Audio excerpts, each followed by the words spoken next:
তো hi friends, আমি ঋতু চলে এলাম তোমাদের সাথে ডেলি ব্লগ শেয়ার করতে। তো দেখো, মেয়ে রেডি হয়ে গেছে, মেয়ে স্কুলে যাবে। দুদিন বোনের বাড়িতে ঘুরে এলো, এবার স্কুলের পালা। তো দেখো উঠে গেছে, তোর বাবা ওকে দিয়ে আসবে, ওইদিকে দিয়ে আসতে গেছে। আর আমি এদিকে চা বসিয়ে নিলাম, আর তার সাথে আজকের বানাবো হচ্ছে গোলা রুটি। তোমরা তো জানো গোলা রুটি খেতে আমি খুবই ভালোবাসি। ওই যে পেঁয়াজ লঙ্কা ডিম দিয়ে যেরকম করেছিলাম ওরকমভাবেই করলাম। তো খেতে ওইটা খুব ভালো লাগে, কিন্তু চিনি দিইনি। এটা নুন চা খেতেই ভালো লাগে, মিষ্টির থেকে এটাই বেশি বেটার লাগে খেতে। আমার তো খুবই ভালো লাগে। তো আর দেখো, যখনই আমি ভিডিওতে করে ভয়েস দেবো তখনই একটা না একটা প্লেন যাবে। তোমরা আওয়াজ শুনতে পাচ্ছ কি জানি না, কিন্তু প্রত্যেক সময় আমি যখনই ভয়েস দেবো তখনই একটা না একটা প্লেন যাবেই। তো তারপরে এই জায়গায় দেখো গোলা রুটি বানিয়ে নিচ্ছি। যেহেতু আমাদের এখানের থেকে এয়ারপোর্টটা অনেকটা কাছে, তো ওই জন্য প্লেন যাতায়াতের বেশি হয় এখানে। তো তারপর দেখো গোলা রুটিটা বানানো হয়ে গেছে, পুরো ডিমের মতো লাগছে না, কিন্তু খেতে খুব ভালো লাগে। আর আটার করেছিলাম, তো খেয়ে নিচ্ছিলাম। এখন এইটা খেয়ে তারপরে সেই দুপুরবেলা ভাত খাবো।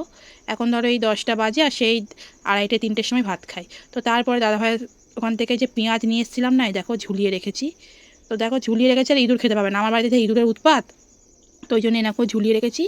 তো অনেকটাই পেঁয়াজ দিয়েছি, এখন অনেক দিন হয়ে যাবে। তো দেখো, দুদিন না থাকলে জামা কাপড়ের অবস্থা কী, কতটা জামা কাপড় কেচে নিচ্ছি বসে বসে। সব জামা কাপড়গুলো আরও ছিল, সব ঘরেতে রেখে গেছিলাম, সেগুলো খানিকটা কাচলাম। তারপর যেগুলো পরেছিলাম ওইগুলো কাচলাম। তো জানো তো আমি তো জামা কাপড় কাচতে খুবই ভালোবাসি।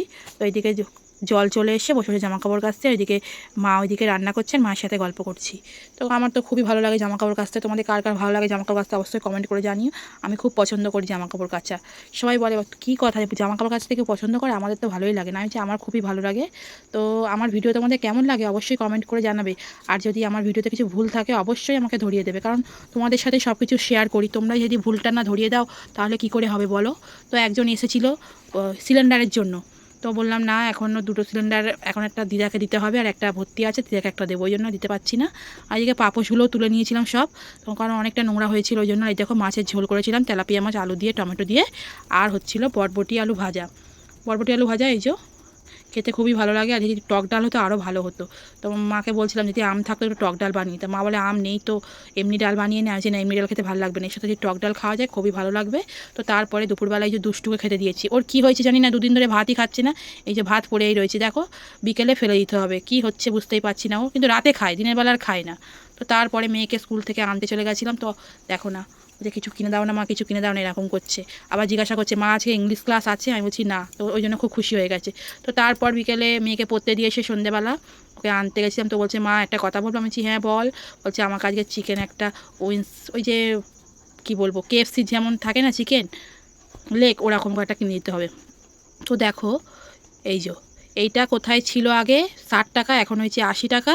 আর এটা আরেকটা হচ্ছে, এটা হচ্ছে 50 টাকা ছিল 70 টাকা, 20 টাকা বেড়েছে। যেহেতু গ্যাসের দাম এতটা বেড়ে গেছে ওই জন্য এই জিনিসগুলো বেড়ে গেছে। আমি যে আজকে কিনে দিলাম, অন্যদিন কিন্তু আর পাবি না, কারণ এতটা দাম দিয়ে খাওয়া তো উচিত না, না বাড়িতে যার থেকে চিকেন কিনে করে দেবো। তো একটা দিন তো ওই জন্য তারপরে আমি ঢুকে গেলাম মিয়মোড়ে, 2টো প্যাটিস নিয়ে নিলাম, মায়ের একটা আমার একটা, যেহেতু 30 টাকা করে, 2টো 60 টাকা। তো খিদে পেয়েছিল, কী করবো, ওই জন্য চিকেন প্যাটিস নিয়ে নিলাম, খেতে ভালোই লাগছিলো। তারপরে ওইদিকে দেখো মেয়ে খাচ্ছে, আর এইদিকে আমার দুষ্টু বসে আছে। ওই চিকেন প্যাটিস, চিকেনের জিনিস এসব দেখলেই হাঁ করে তাকিয়ে থাকবে। তো দেখো বসে আছে, আর আমার মেয়ে দিয়ে খাচ্ছে। তো তারপরে এই যে আমি আজকের আটা মেখে নিচ্ছি। ছানা ছিল, দুধটা কেটে গেছিলো বলে ছানা দিয়ে আটাটা মেখে নেবো। এই রুটিটা না খুব নরম হয় আর খুব ভালো হয়, ওই জন্য ছানার আজকে রুটি বানিয়ে নেবো। ছানা দিয়ে আটা দিয়ে একসাথে মেখে কিন্তু খুব সুন্দর হয়েছিল, আর খুব নরম। তা ভাবলাম একটু মাখাটা রেখে দেবো, সকালবেলা টিফিনে পরোটা বানিয়ে নেওয়া যাবে, ওই জন্য একটু বেশি করেই মাখিয়ে নিলাম। তো দেখো একদম সফট করে, একদম খুব সুন্দর তুলতুলে হয়েছিল রুটিটা। তো তারপর মেয়েকে বললাম কদিন ধরে তো নখ কাটা হচ্ছে না, একটু নখটা কেটে দিই। কিছুতেই নখ কাটতে দেয় না, নিজেও কাটবে না, ওই আমাকেই কেটে দিতে হবে। আর একটুখানি কাটলে দেখো না মুখটা কীরকম করছে। তো দেখো, আর তোমাদের যদি আমার ভিডিও ভালো লাগে অবশ্যই লাইক কমেন্ট শেয়ার করে একটা সাবস্ক্রাইব করে দিও। আর পরের ভিডিও নিয়ে আসবো, আর যদি কিছু ভুল হয়ে থাকে অবশ্যই মাফ করে দিও। টাটা, সবাই ভালো থেকো, সুস্থ থেকো।